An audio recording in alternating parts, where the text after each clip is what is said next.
Well, yeah, we're back same day, but we're actually, my plan changed. I'm going to take this thing. I know, wind's still here. We have the iconic Fendt 1050 with triples, okay? This thing is a lot of fun. I really enjoyed driving it. It's been parked down here. Remember, Lee and I, we did take out the wiring harness for this tractor because it is going to, hate to say it, but it's going to go down the road. Quite literally here, actually. We're going to start it up. Hasn't been running since that time. Air fresheners. Oh! Right.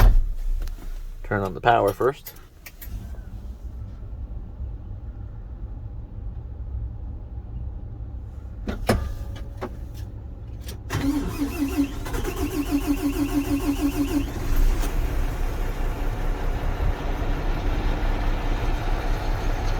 There we go.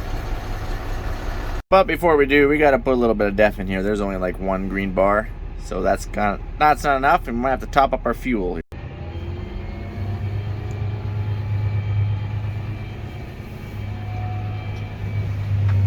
We got to go put a little petro in here. I dumped one jug of def in, brought us up a couple bars, and I got one low tire on that outside. I'm gonna throw a little bit of air in that as well.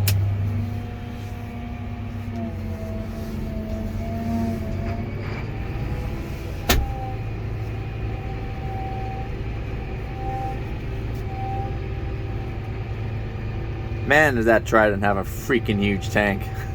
Oh, we stretched it last year.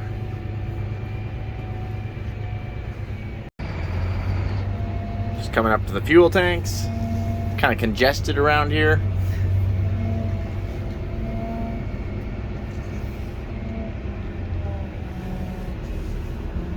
Right there. You don't need a whole lot of fuel. And diesel fuel is freaking expensive. It's like $2 a liter. I was in Swift Current, I saw it at the pump. It's like $2 a liter. It's actually more than gasoline. And just like that, I put a little too much fuel in. Like I freaking filled it right pump full. Such an idiot, the price of fuel. I will be taking some of that fuel back out. Didn't realize how fast that pump pumps. Ooh, you can tell that we've been sitting a little bit. We got a wobble. We got some flat spots. And we quickly came upon a grader grading here. Don't worry, I'm not driving over his grader ridges. Grader operators always hate that. I'm straddling it. Oh, he saw me. He's pulling over. That's awesome. Thank you. Oh, I'll have to try and watch that one. I don't run that one over with my triple.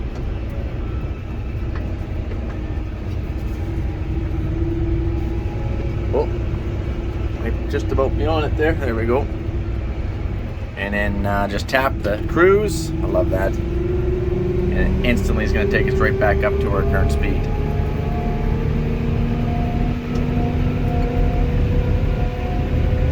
I'm going to miss that. Definitely going to miss that.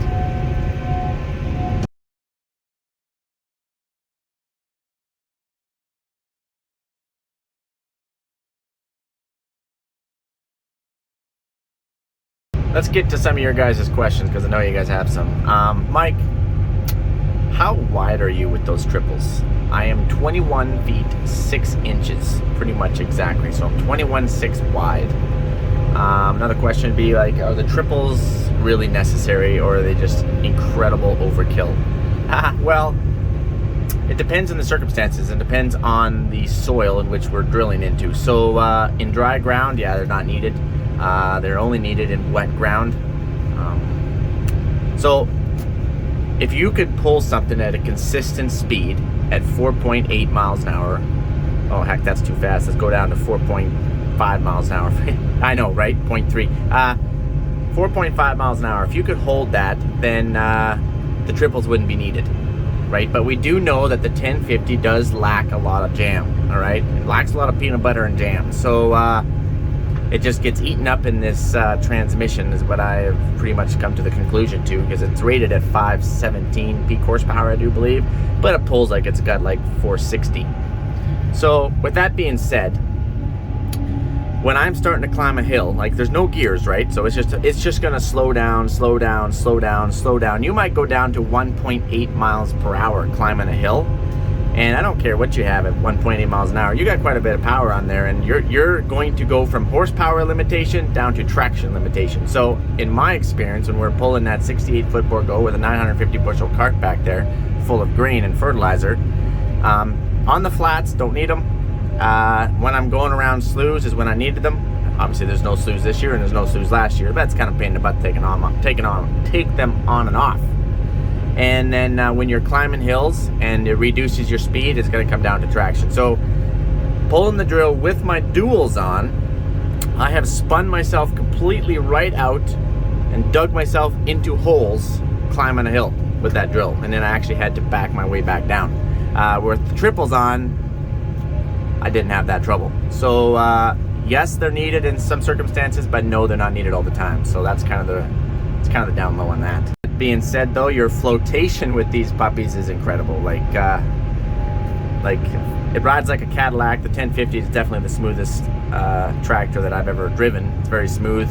I only got like 6 or 8 pounds PSI pressure in my tires, so it rides very squishy. And man, I got a lot of flotation. To another question. So why are you getting rid of it then? Well, like in the previous, I mentioned too, it really underperforms. It's basically, to be blunt, it's not big enough. It doesn't have enough. Yes, it's wide, but it doesn't have enough jam. So for what we want to do, and for the price tag that is coming with this, if this thing was priced a little bit more reasonable, well, then maybe you could use it on a Harrow, or use it on a Pro Tail. But this is a really expensive tractor, you guys. So like, this is the same price as that John Deere 4-Track back there with 620 horsepower, but I can pull an 84-foot drill. I can't hardly pull a 68-foot drill with this for the same price as I can pull 84 with a 1,300 bushel cart with seed and fertilizer in it. All right, that's a pretty stinking big difference. So this is a very expensive. This is like it's like a BMW, I guess, or a Mercedes sitting in your garage. And yes, it's really nice. It's really nice to drive. It's very luxurious, yeah, and so on, yada, yada, yada. But at the end of the day, it's very expensive. So hopefully it can do what you want it to do. And it cannot. This is my third one. Well, Mike, why do you keep buying them? Well, I really do like them. I really do like tractors. If I didn't like the tractors, you guys, I would quit buying them. But, and maybe that'd be the case now. But anyways, that being said, that's the reason why we're getting rid of it. I need something that can perform better. Probably have to do a poll on Patreon there, I guess, to what you guys think which tractor I have coming in. I have ordered. It's still not arrived yet.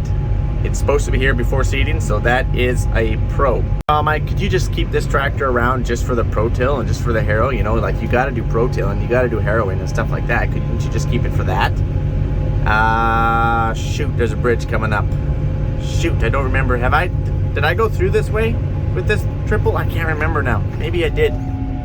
If I did, it's going to be a really tight fit. And to the question, like I said, it's a very expensive just Pro Tail tractor, okay? So I gotta focus on this bridge here. We just better get out and check. Actually, you know what? I think it's gonna be close.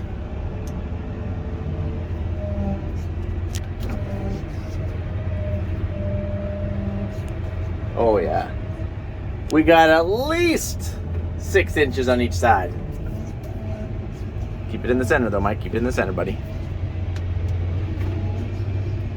Oh yeah. Let's pop this puppy over and get the cracking. Sorry about that. Got a little distracted.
pretty much at the highway, and then we'll take the highway from there.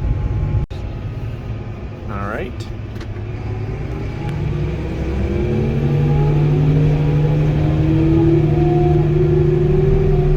Tight fit.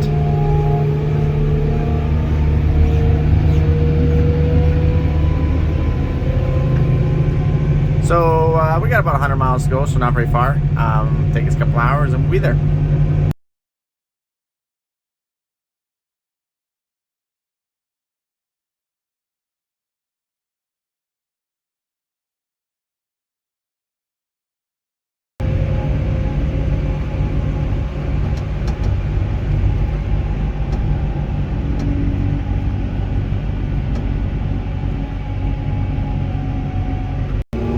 We actually just turned off the highway here onto some gravel. I'm trying to bypass a little bit of this highway. It's kind of tough for me to get around in Swift when you're 21.6 wide and you're trying to get down the back streets.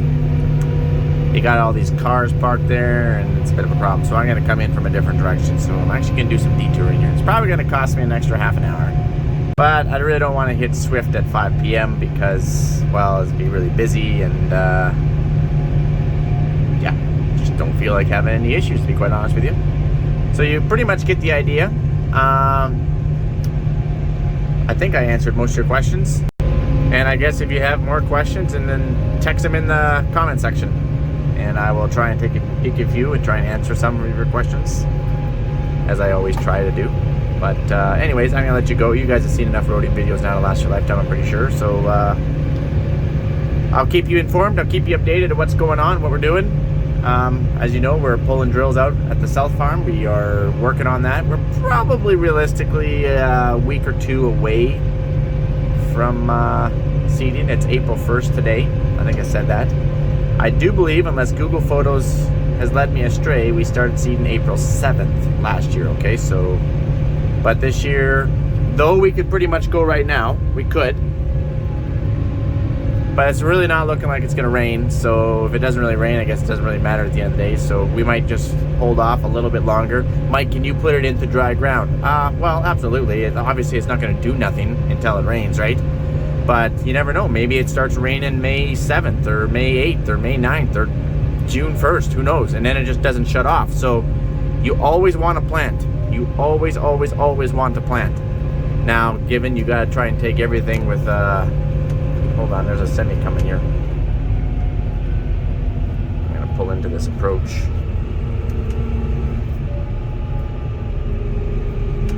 Anyway, as I was saying, you always seed because you never know.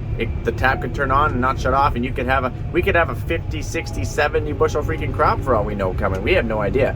But right now it's looking like it's going to be dry. So we do want to be careful with how much fertilizer we put in the ground. So you kind of hope for the best, but plan for a drought type deal. There. Does that make sense? Like, you need to be able to survive. You need to plan, coordinate, if you don't get any rain. But at the same time, you want to have a backup plan that you got to put enough fertilizer down to kind of get a bare minimum type crop if it did start to rain. And then if it did start raining, maybe you can go out and top dress or spread some fertilizer on top there and try and get a little bit more fertilizer. Look at this snow squall that's coming in here. What the heck did this thing come from? It just... This is spring, you guys. It's sunny and beautiful 1 minute, and the next minute it's 100% winter and 60-mile-an-hour winds and blowing snow around. All right. You guys have yourself a good one. This is the last video that you guys are going to see with the Fendt 1050. I know it's an iconic piece of equipment. I really do like them, but it's just really not big enough for what we're looking for. So we are going to get a different tool, I guess you could say. So stay tuned for that. Adios, guys. Have a good one.